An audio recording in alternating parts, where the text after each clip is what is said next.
Sana kwa sana album reviews ni aje, natumai uko salama. Karibu sana kwa yet another episode ya hizi review a day challenge yenye nimekuwa nikifanya. Kama ni first time watcher, feel welcome. Kama you are a returning subscriber ama viewer, karibu sana. I hope unafuata hii challenge called the MWE, which is the music writer exercise yenye imekuwa ikihappen for 5 years, iko in its 6th year this year, na ilianzishwa na Gary Suarez, na the idea ni sikiza an album yenye hujawahi sikiza before per day, alafu andika a tweet about it. Na challenge yangu ni besides kuandika the tweet reviews later in the day after nisikizea project for the first time, na nafanya Kenyan projects peke yake. After my first listen nafanya a first listen review. Leo ni day 5th February, saa ni 4:22 am, na project yenye nimetoka kusikiza just a few minutes ago ni debut project ya Dyana Codes, inaitwa Late Night Nila, yenye ilitoka late 2019. So from the title itself ni self-explanatory na based on ile brand yenye Dyana Codes amechoose kugo for, na jinsi amechoose kujipromote na kujiuza kama msanii. Then the title, ukiput those two things into consideration na uzicombine, the title explains itself na it fits into how she has been branding herself. Alafu zile moments na lines amejulikana for through her music na through her features. Ilikuwa obvious, nilijua what nitapata from the project. Kile nilikuwa natarajia ndicho kile amenipatia kwa the project. So nilikuwa na expect the sensuality kwa hii EP, nilikuwa na expect the sexual expression na the freedom yenye that comes with who she is na venye anachoose kuji-express creatively, and that is what she's offering. However, with a lot of diversions na a lot of digressions. So she went into the typical rappers bag, na what rappers are known for na kile wanafanyanga. Tumediscuss hii kwa a lot of our reviews kwa this same channel with my brothers, where kuna specific theme rap anafaa kumaintain, lakini atakuwa na diversions either in a song ama in a project. As far as her delivery, so rapping hapa na pale, but naweza sema mostly focusing on her singing, lakini ana mix the two, anaziblend pamoja uimbaji wake na pia kurap, na ana mix the two art forms kuji-express in different songs.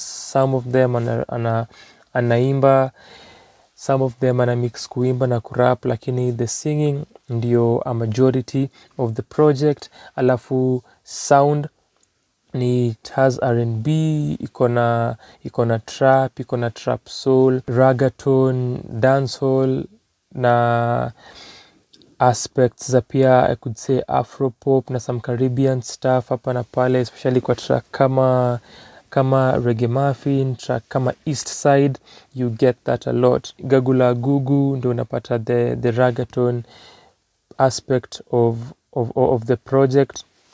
Na production imefanywa na Arrest 66, Big Beta Freak na Alex Vice, mostly Alex Vice. Definitely their tags are all over the place, every other track iko nayo, na Arrest on 123 na Say No. Alafu kuna all the other tracks zimefanywa na Alex Vice. Nime appreciate the fact that especially when ilianza nikisikia 123, the trap soul kind of sound si forte ya RS, but ilikuwa experimental na I like that. Alafu going into Senseless, kuna some acoustic na guitar that you hear on the song na imefanywa na Alex Vice. Ni interesting na ni amazing that wali go into hii bag ya kujaribu different sounds. And then pia since Vice amefanya most of the project, you get that a lot from him, trying different sounds hapa na pale na kupatia Dyana codes hii soundscape ya yeye kuji-express na kutuambia her late night Nila EP is about. Nisema yeye ndio ule ikikuja kwa taking the D, yeye ni savage. Atakuchorea 7 kwa sito. Sema yeye ndio anafak wanaume, si wanaume wanamfuck. Definitely ilikuwa anticipated, lakini hivyo kaa venye nimesema ana deviate senseless towards the end of the verse, anaanza kujisifia atoti towards the end of verse ya mwisho. Huko mwisho anaanza pia kuongelea sijui venye anasakwa na mabeast, kumention wrong rende na vitu kama vile, which pia just nikimention kuna hizo references za wrong rende which speaks to her affiliation na the fact that alikuwa under them na walikuwa wamemtake under their wings na wakimpatia some mentorship na pia kuwork na yeye as an artist, kumpush na kumpromo for some time. So hizo references definitely ziko pale and that can tell about the time, lakini si necessary. Alafu pia reference kama chinja ua akona hiyo reference pia, alafu ana mention 100k for a verse kwa ngoma fulani. So hizo references za wakardinali, hizo references za Rongrende unazisikia all through the project. And then pia the two features zenye ako nazo, one kwa Reggae Muffin na Scam Cardinali, and then kwa Gagula Gugu na Domani also pia ina speak to your fact ya kuwork na Zoza Nation na wakardinali kumchukua under them.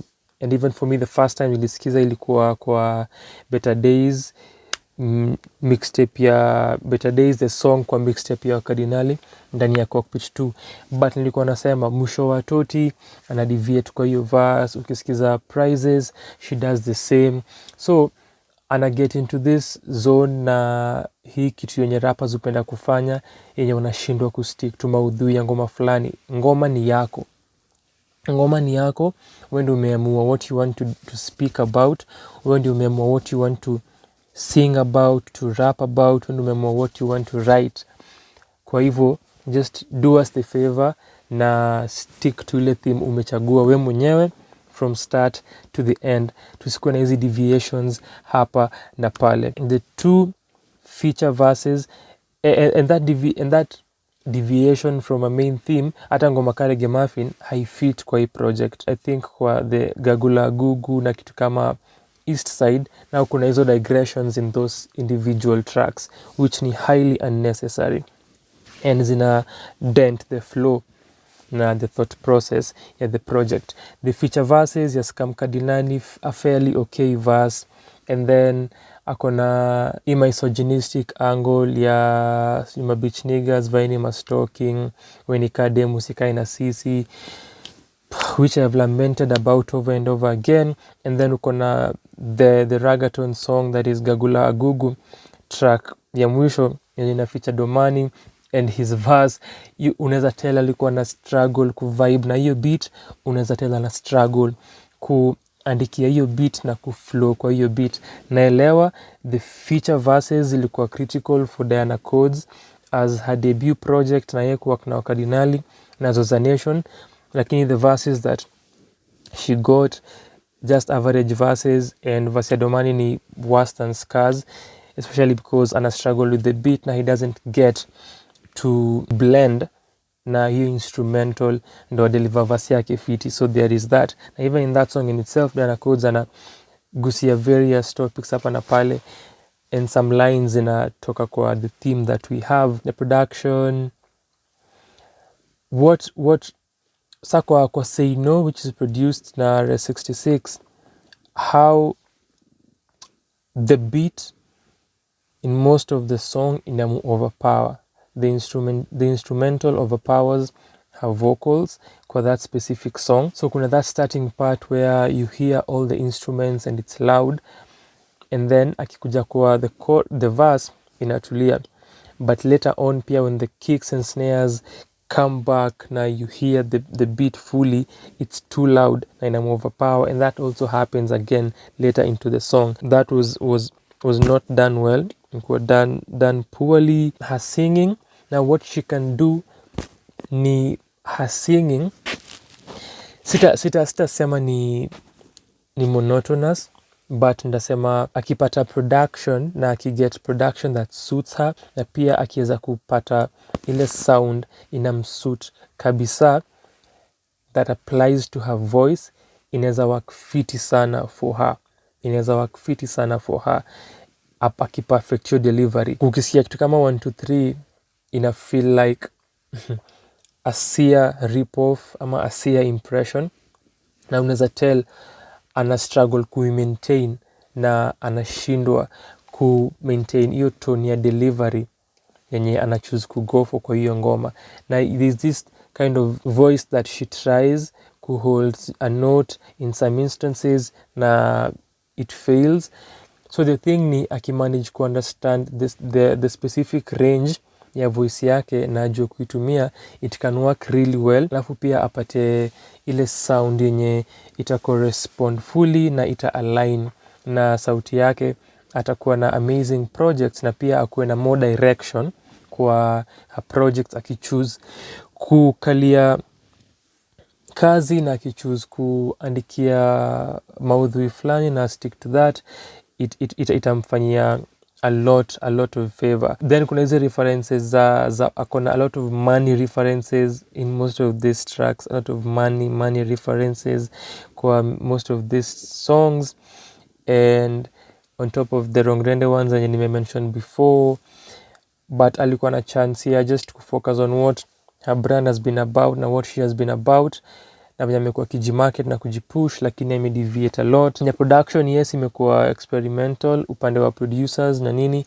but kuna those tiny bits and pieces nimemention zenye zimemwangusha, and then pia akiwork on getting the perfect production in terms of the perfect kind of sound yenye itamsuit na levels za kujua how to play with her voice na how she can use that to advantage, atakuwa better placed kutoa better projects in the future. But yeah, that has been it here, kuji-express sexually and sensually and claiming her freedom and how much of a bad girl she is. We can see that from the cover all the way to the songs. Na that's exactly what she has done and told us, besides the obvious digressions that nimelament about. Na hayo ndo mawazo yangu on my first listen of Late Night Nila ya Dyana Codes. Kama umeisikiza, niambie maoni yako hapo kwenye comment section. Kuna other reviews as well nimefanya before this day 5. Kuna 4 reviews preceding this, unaweza zicheki. Alafu pia I'm doing this for all days of February. I have very many more reviews coming up, so also watch out for that, na feel free pia kusubscribe to the channel. Asante sana kwa kuwatch.